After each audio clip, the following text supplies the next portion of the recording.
مولا علی کو جب پتہ چلا کہ میرے دور میں بعض ایسے لوگ پیدا ہوئے ہیں تو میری محبت کی آڑ میں مجھے شیخین کریمین صدیق اکبر اور فاروق اعظم پر افضل سمجھتے ہیں، آپ نے خطبہ ارشاد فرمایا اور حیدر کرار فرمایا لا اجد احدا فضلنی علی ابی بکر و عمر، میں کسی ایک شخص کو بھی نہ پاؤں کہ جو مجھے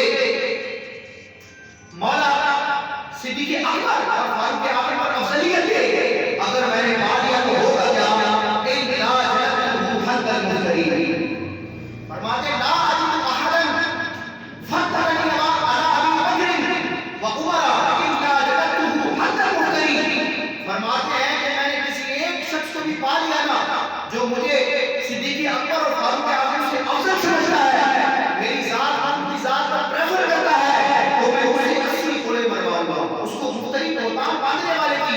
سلام۔ تو صدیق اکبر اور فاروق اعظم کا مقام و مرتبہ گھٹانا اور اس کو محبت علی بتانا، تو حیدر کرار خود اعلان کرتے ہیں کہ جو مجھے صدیق سے افضل کہے گا، مجھے عمر سے افضل کہے گا کہ میں اس کو 80 گھوڑے مرواؤں گا۔ گھوڑا ایک بھی بڑا سخت ہوتا ہے، وہ بھی 80 گھوڑے،